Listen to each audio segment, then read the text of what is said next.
Hello, and welcome to Sobercast, where we provide AA speaker meetings and workshops in podcast format. We're an ad-free podcast, and if you enjoy listening, please help us be self-supporting by visiting Sobercast.com, look for the donate link, and drop $1 or $2 into our virtual basket. We hope you enjoy the podcast. Have a great day. Here at the workshop for the first time, you raise your hand. Okay, man. Anybody here has been? How many people are here that have been here before? Raise your hand. Okay, so we have some people are coming back. We always like to find out who's in the audience just to know how old jokes we can tell. And I say we. This is really the first time I've done this part of the program completely by myself. I've been sharing it with the different people, and it's worked out this time. I'll be doing it by myself, and the format for the meeting will really be fairly straightforward. I'm going to be speaking for about 40 minutes.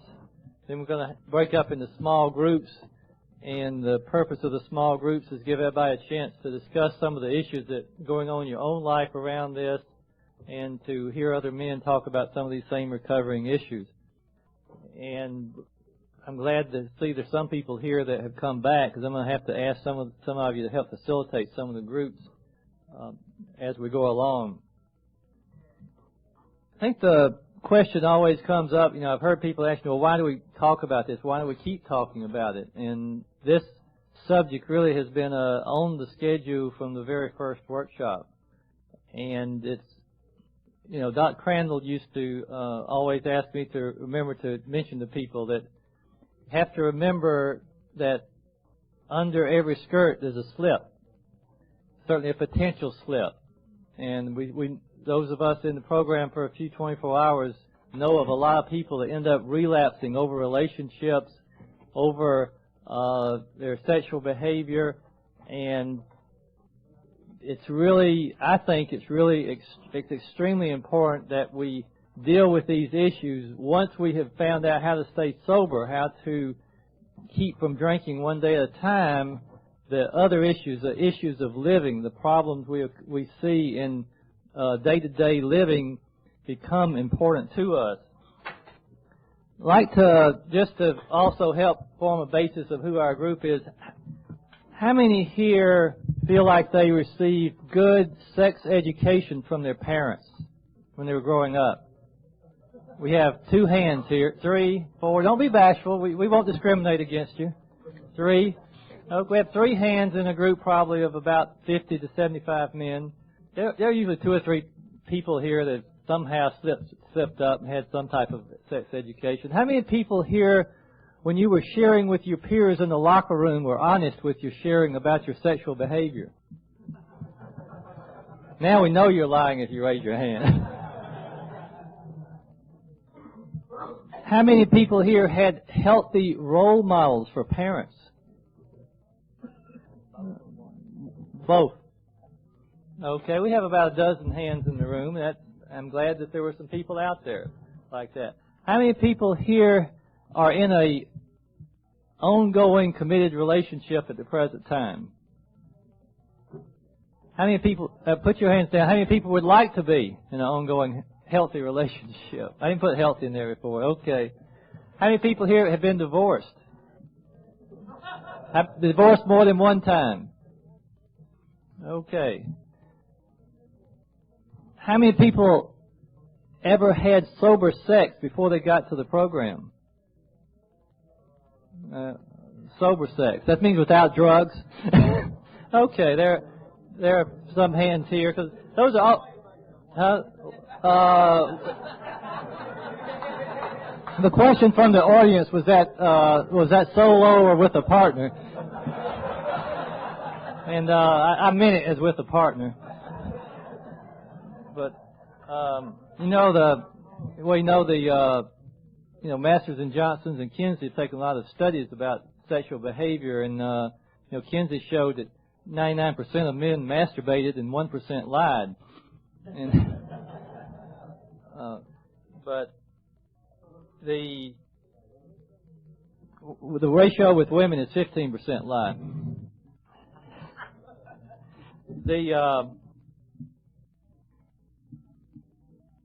like to talk about really a couple of things about just sexuality and sexual behavior. And I have to say that most of what I've learned about relationships has been in these rooms and since I've been in recovery. You know, I've had some book knowledge and some educational knowledge about some of these issues, but really getting down to the nitty-gritty and learning from a gut level, most of that has been in these rooms, and I'm very grateful for the chance to be able to share here today and also the sharing we have in our small groups. I think something is kind of, a story I heard the other day is kind of typical of what we, what happens sometimes in our marriages and relationships. The woman came home from seeing her gynecologist, and she was just so happy and smiling, and her grumpy husband said, "Well, what you so happy about?" And she said, "Well, the doctor today told me that I had the breast of a 21-year-old. And he looked there and he said, "What do you say about your 44-year-old ass?" And she looked at him and she said, "Well, your name didn't come up." And I think that's typical in relationships a lot of times.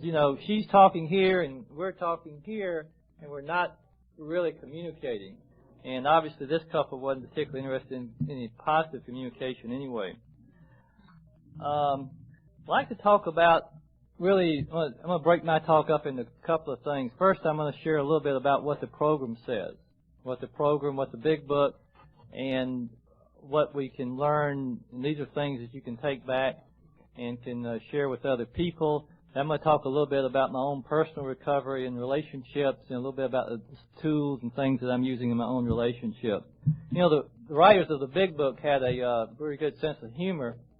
I'm sure that people have heard my talk before. I won't ask for hands, but sex is discussed on page 69 in the big book. And gosh, this is a slow group.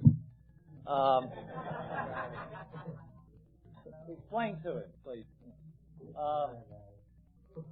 And this is on page 60. You have to be careful about quoting things in groups, though. One of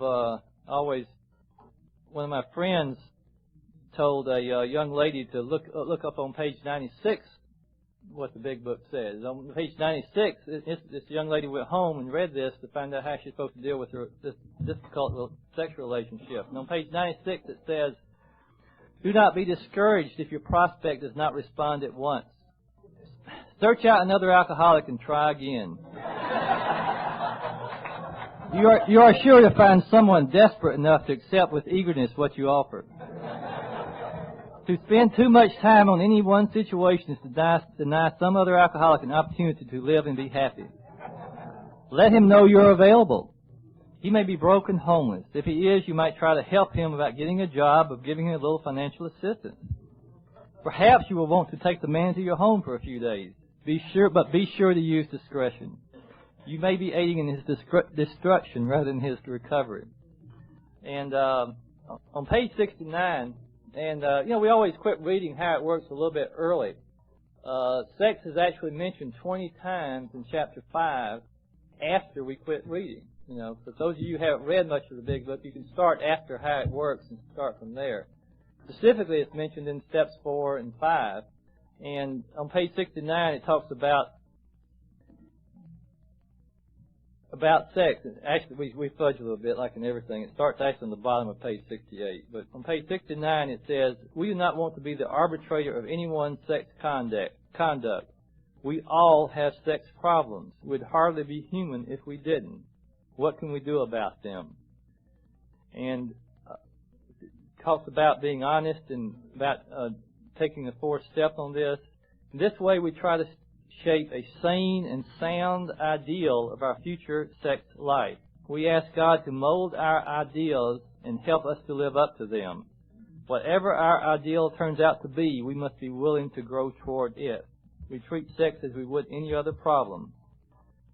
And, I've heard a lot of, I talk about, we all have our goals or our ideals about how we would like to behave, not only in sexual behavior, but in all areas of our life. And we all didn't have our behavior. And it's really the difference between our behavior and our ideals that gives our discomfort. This is where we get our guilt, our anxiety, our frustration. And the further we are away from our ideals, our behavior is, the more uncomfortable we are. Now, I've heard people say, they just like to, lower their ideals down, all the way down. And some of you may do that. And part of that is what we do here. Part of it is we talk about what kind of behavior is responsible behavior. We talk about, very few of us were given permission to masturbate when we were growing up. Very few people would say, well, that's okay. Everybody does it. And that's something you can accept and not feel guilty about. But at the same time, part of our ideals is to decide, are we going to be responsible, honest human beings?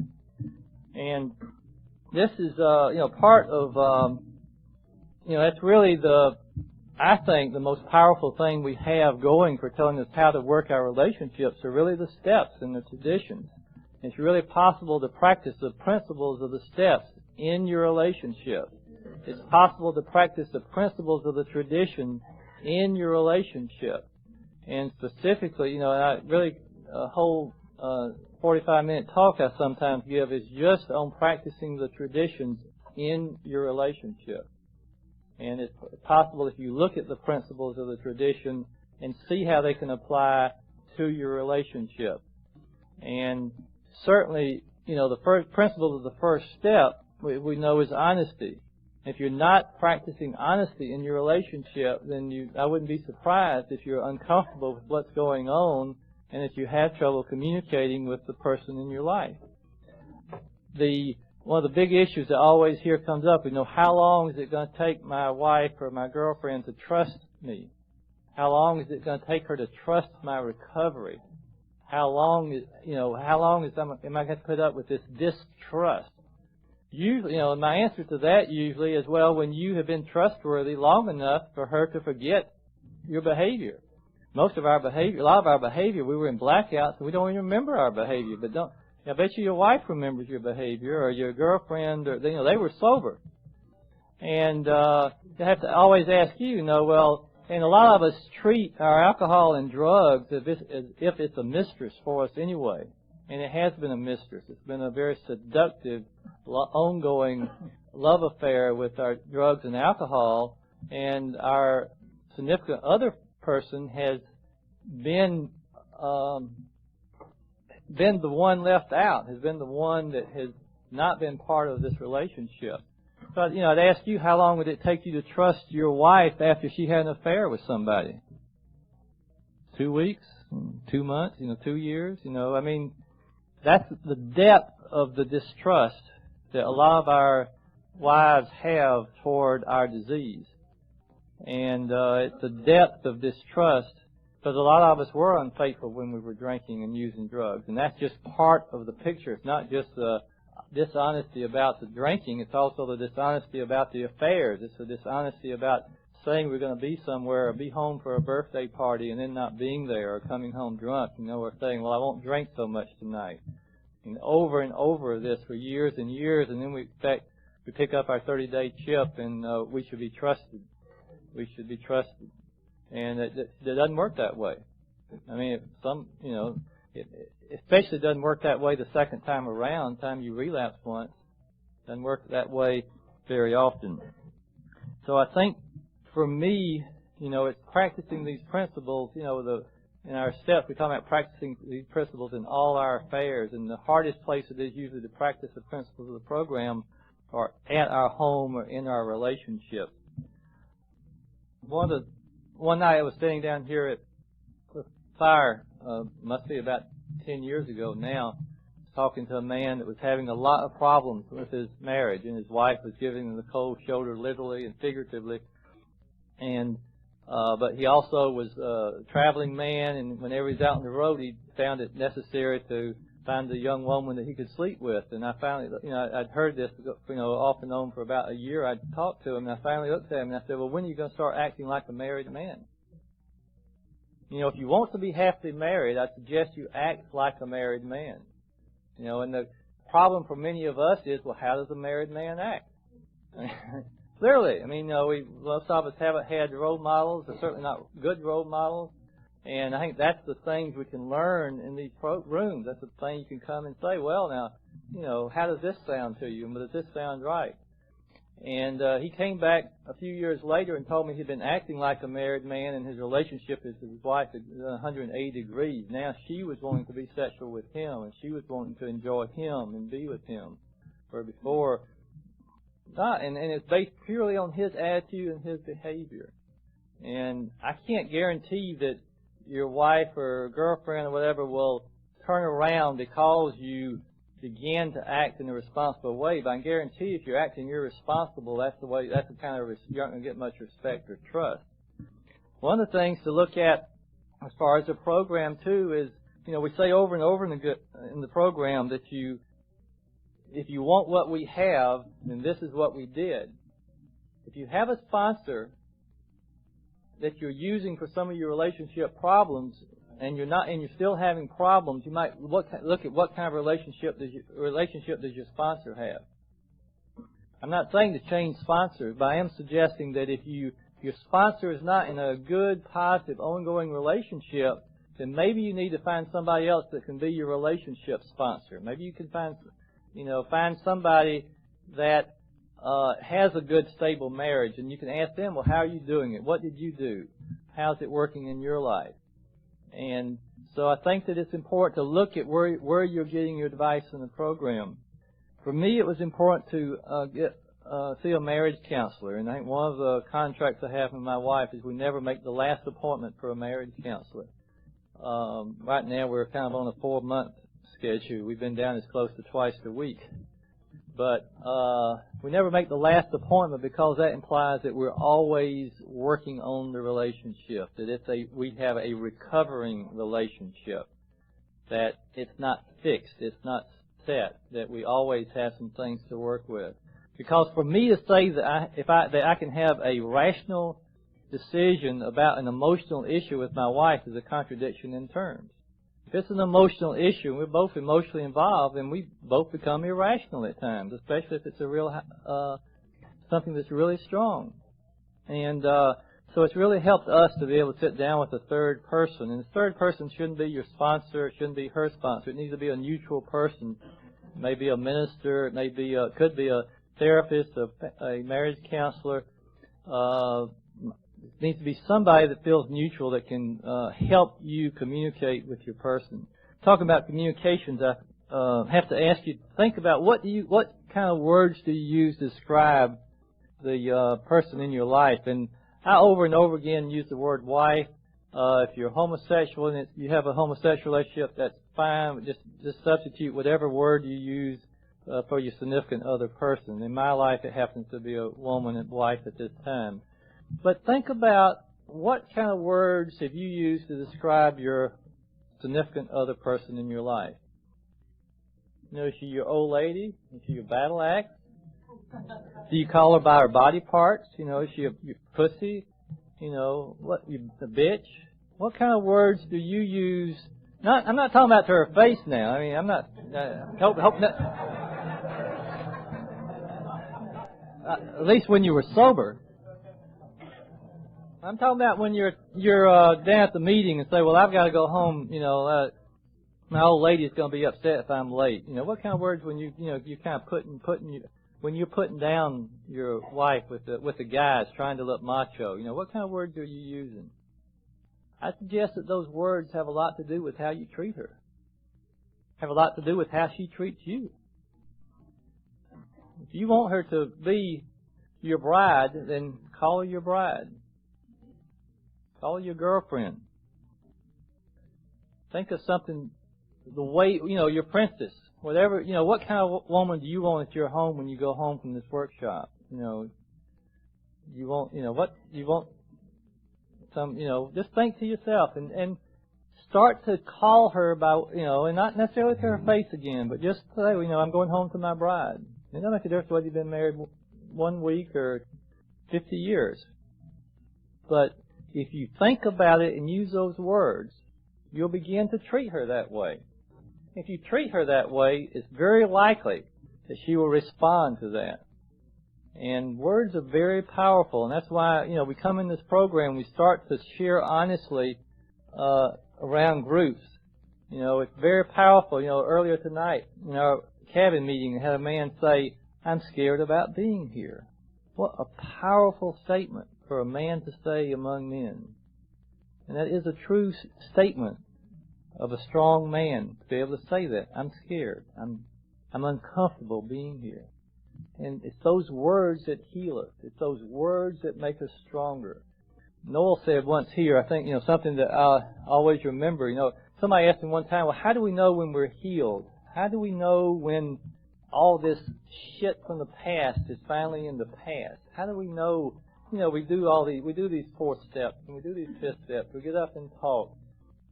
But we know we're healed when we can reveal ourselves without shame. When you can get up and reveal yourself, warts and all, without shame, then you know you're healed. Because I know I'm healed on a lot of my subjects just from getting up in these rooms and revealing myself. And when I first started, it felt uncomfortable, a little shameful, a little bit, I was told I needed to do that. I don't have any shame about that, man. So I know that part of me is healed. And that's the miracle of this program, is the fact that we can take parts of our life that we think are so shameful and so hurtful and be able to be healed with that. Another powerful statement I heard tonight in our cabin room, somebody said, and this is about sharing our pain. And I think, we talk, I've had a lot of education and a lot of training, but until I got to this program, I never learned about the pain of living. The pain of living that we've all experienced here. And for so long, I tried to use drugs and alcohol to get rid of that pain. It didn't work. I heard what someone say tonight. It was so important for us to be a good steward of the pain I had been through. A good steward of the pain I had been through. And I see that as part of what we do when we share our pain, when we share our experiences, and most importantly, as we share our growth. We share, how did we get from this place where we were crying and hurtful and alone and felt like we were terminally unique and no one had ever experienced these shameful things, to the place where we can stand up and express ourselves and share and realize that I'm just another human being. I'm another human being. And I heard how it works 1,000 times before I heard it the 5th step the first time. And that's when it said in the 5th step, we share with another human being. And this implies that that's who I am. I'm another human being. And that has made me feel comfortable about myself, about what's going on in my life. Just real briefly, share a little bit of my personal experience. I was born into a family of where my father was an alcoholic. I was the oldest of 4 children. My mother was 15 years old when I was born. My father was 25. And he was a practicing alcoholic. I understand he was drunk on the night I was born. In fact, the doctor was drunk when I was born. New Year's Eve, they were all celebrating. And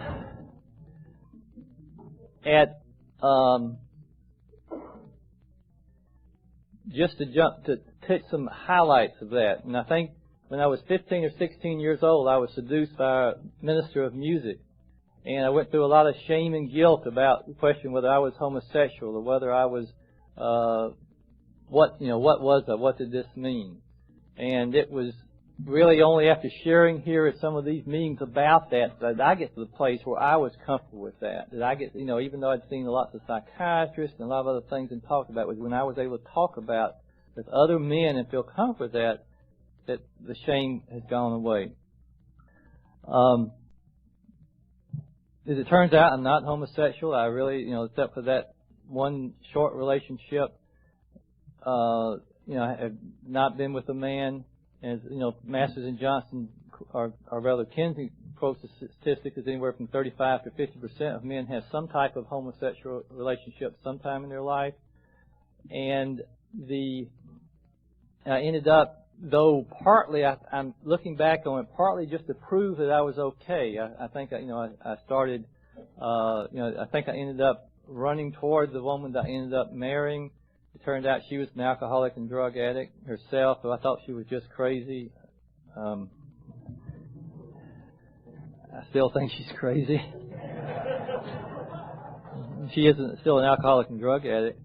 But and ended up really after about 7 years going through a situation where I wanted to divorce her and didn't, because I didn't want to leave the kids we had at that time, and ended up really getting into my addictions at that time. Ended up divorcing this lady and married a nurse for a few years because I needed somebody to take care of me, and then divorced that lady after bouncing back and forth between my alcohol and drugs. My 15-year-old son confronted me with my present wife back in 1979. And when I saw in his eyes how he felt about my drinking, and he was describing how I was acting in blackouts, I made a commitment to go into treatment, and ended up going into a treatment program, relapsing after 6 months, but then staying sober. My sobriety date, September the 3rd, 1980. And it was with the beginning of recovery that I began to develop a relationship with my present wife. And it took marriage counseling. It took us going to a lot of meetings. But 2 or 3 things that meant more than anything else. And one is, when I came into the program, I was told to pray. I'd pray in the morning and pray at night. But I was a closet prayer. I didn't want my wife to see me. I'd pray when she was in the bathroom or out of the room. And I guess I've been sober about 2 years when she came back unexpectedly and caught me praying on my knees. It's talking about secrets. And how sick we are. And anyway, she came over and got beside me. She wanted to know what I was doing. I told her, and she said, but she'd always wanted to be married to someone she could pray with. I didn't know that. We weren't talking about any important issues. But we started we started praying that day, and since that time, we pray in the morning and pray at night. And that has to be one of the most strongest things that have happened to us as far, and even tonight when I get ready to go to bed, I'll say my prayers and I will feel close to Judith and be close to her.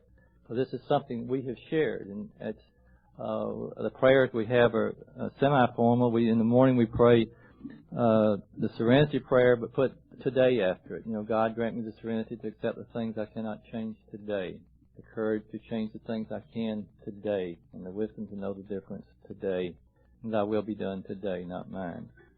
And then we add some personal things in there. At night we say the prayer of St. Francis, and we say the other short prayer I read in one of the books, and that is, God, thank you for all the things you've given us today. Thank you, God, for all the things you've taken away today. Thank you, God, for all the things you've left us today. And we do have so much to be grateful for. And for those minutes, and there have been times when we weren't speaking to each other when we got in the bed, but we would pray together. And I think that has been a bond, and it's been something that has really strengthened our relationship beyond estimation. We read meditations and books together in the morning. I'm very compulsive. I have 3 books I read at night, and we have 2 we read in the morning. We read the ones in the morning together. I mentioned before about never making our last appointment with a marriage counselor. And more than anything else, I've learned to accept her. And we talk about, acceptance, and for those of you that are not familiar with page 449, Paul Lowe talks about acceptance being the answer to all the problems, but on the next page he also talks about accepting his wife. And he states on page 451, the courage to change in the Serenity Prayer meant not that I should change my marriage, but rather that I should change myself and learn to accept my spouse as she was. We have to remember that acceptance does not mean approval. Acceptance does not mean approval. Acceptance just means we accept things as they are. We accepted the fact we were alcoholics. That didn't mean we didn't like it. But that's what we are. And accepting my wife doesn't mean I have to like the way she is. It doesn't mean I have to like everything about her. It just means I have to accept her as she is and quit trying to change her. It's not my job to correct her or show her how she's supposed to do. And my wife, I don't think there's a few people in here that know my wife, but when she's bitchy, she can be really bitchy. And I used to say, she'd be up in her bitch tree throwing things at me. And I usually deserved it. See, that was the problem, especially when in early sobriety, when you first come in, you have a lot of things to be guilty about. It's not hard to feel guilty. For your wife to find something that you should have done or didn't do or wished you had done. Somewhere about 5 or 6 years ago, she got bitchy, and I accepted her where she was. I just, I didn't run off to a meeting. I didn't go out to the garage. And I didn't go into pitch battle with her and get defensive and start calling her names. I just kind of did with her like I've learned to do in these meetings with other alcoholics. Just kind of listen. And she kind of, after a while, she kind of got through with her thing, and she went and did, and the evening went ahead, and we said our prayers, and the next day, a miracle happened. She came up to me and she said, "I'm sorry, I was bitchy yesterday." And that was a miracle for us. So that, I just kind of thought that, that wasn't what I expected, but it's happened at least a dozen times since then. It happened just this last week. And makes it easier to accept, by the way. Once it happens, it's kind of like, well, gosh, maybe I can accept it a little bit better. And I learned something very important, and that was that just by me accepting her, and part of her problem was when she was feeling bitchy, whatever the reason, she was feeling unloved, unlovable. Whenever I got into this mode of either being combative or running away, it just reinforced in her that she was unlovable. So it made her feel worse. And the worse she got, the more she picked until, it was easier for her to stay bitchy at me than it was to get in touch with some of her own feelings. So it's really helped. One of the things that, about that same time I'd read in a book, talks about how a lot of times the wives of alcoholics are kind of, show one emotion instead of the other. And a lot of times when our wives are acting bitchy, they really just hurt. They just really hurt. And they really need our love more than any other time. They need a hug. Sometimes it's hard to hug. We used to give each other a lot of cards that had porcupines on them. I mean, that's about the way our relationship was the first 2 or 3 years of our marriage. You know the story about how porcupines make love, very carefully. And but it's this practicing the principles and doing, what needed to be done. And I'm not saying that my life and my relationship is that without any discomfort or pain now, but I'm saying that when I first came into the program, that we might have 2 or 3 days a year that things went completely well without any problems, and now it's more like maybe 2 or 3 days a year that we really have some times when we really don't do well. And the bottom line is now when things don't go well, I know 2 or 3 things. I know 1, this too shall pass.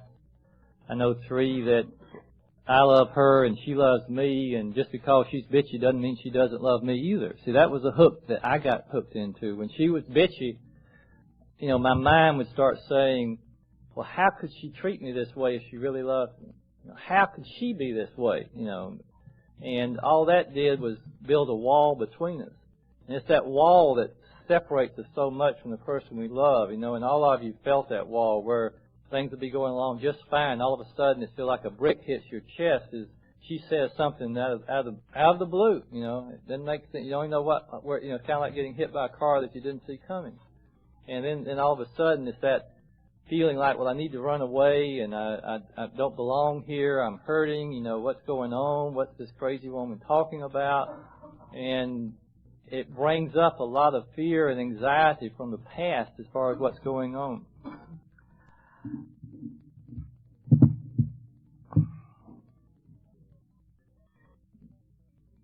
Couple of things I heard tonight I want to repeat again, and one is about being sick is our secret, and the other, somebody mentioned drop the rock, and I don't know if y'all have heard the story about the rock or not, but this man was out on a long hiking trip, and he found this beautiful rock that looked, really had a lot of crystals in it. It looked like it'd be very valuable.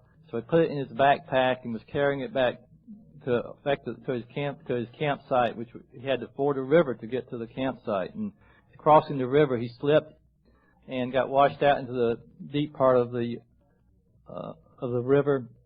And his friends that were with him were trying to help him, and he was trying to swim, but the rock was, the big heavy rock was in his knapsack, and they yelled at him and they said, come on.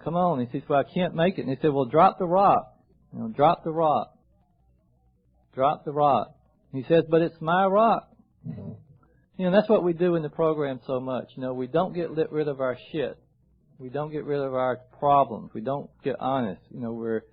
Because it's ours, we think it's so valuable that we're ready to give up our lives, our relationships. And it is really important. I see the dropping of the rock as our 4th and 5th steps, our 7th through 9th steps. I want to read one other thing here from on page 452, still in Paul O's story. And by the way, one of the things that helped me with my relationship was my sponsor asked me to read page 449 every night for 3 months when I kept talking to him about all my woe is me with my relationships. And I think that helped a lot. Eventually, I had to redo each of the 12 steps, specifically with Max, his wife, in mind. From the first saying, I am powerless over alcohol and my home life is unmanageable, to the 12th in which I tried to think of her as a sick Al-Anon and treat her with love as I would give a sick AA newcomer. When I do this, we get along fine. Perhaps the best thing of all for me is to remember that my serenity is inversely proportional to my expectations. The higher my expectations of my wife and other people are, the lower is my serenity. I can watch my serenity level rise when I discard my expectations. Acceptance is the key to my relationship with God today. I never just sit and do nothing while waiting for Him to tell me what to do. Rather, I do whatever is in front of me to be done, and I leave the results up to Him, however it turns out. That's God's will for me. That's the end of my talk now.